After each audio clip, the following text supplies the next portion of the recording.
পানিতে তলিয়ে গেছে কষ্টে বোনা মনকে মন ধান। বিপর্যয়ের মুখে পড়ে কৃষকদের দুর্ভোগ যেন কমছেই না। সুনামগঞ্জে দেখার হাওর সহ বেশ কয়েকটি এলাকার অন্তত ১৬,৫০০ হেক্টর জমির পাকা ধান এখনও পানিতে তলিয়ে রয়েছে। এর মধ্যে কয়েকদিন ধরে নেই রোদের দেখা। এ অবস্থায় অনেকেই ঘরের মেঝেতে ধান বিছিয়ে ফ্যানের বাতাসে শুকানোর চেষ্টা করে যাচ্ছে। রোদে শুকাতে না পারায় কারো কারো ধান পচে নষ্ট হয়ে গেছে।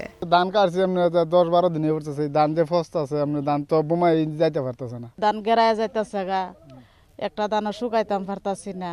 নেত্রকোনাতেও হাওরসহ নিচু এলাকার বোরো ধান পানিতে তলিয়ে থাকায় জমিতেই পচে যাচ্ছে। কোনো রকমে ধান কিছু কাটলেও শুকানো নিয়ে বিপাকে তারা। হারভেস্টার মেশিনে আজকে যদি তেলের সংকটটা না থাকতো তাহলে অবশ্যই যেগুলা ক্ষেত আছে সবগুলাই কিন্তু কাটতে পারতো। এদিকে অতিবৃষ্টি ও উজানের পাহাড়ি ঢলে মৌলভীবাজারের নদ নদী ও হাওরে পানি বাড়ছে।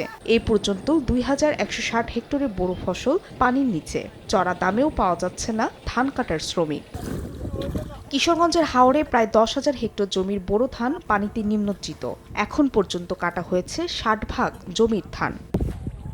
এ অবস্থায় হাওরের ক্ষতিগ্রস্ত কৃষকদের ৩ মাস খাদ্য সহায়তা দেওয়ার ঘোষণা দিয়েছেন দুর্যোগ ব্যবস্থাপনা ও ত্রাণমন্ত্রী আসাদুল হাবিব দুলুর। আগামী ৩ মাস তাদেরকে খাদ্য সহায়তা প্রদান করব এবং কিছু আর্থিক সহায়তা দান করব।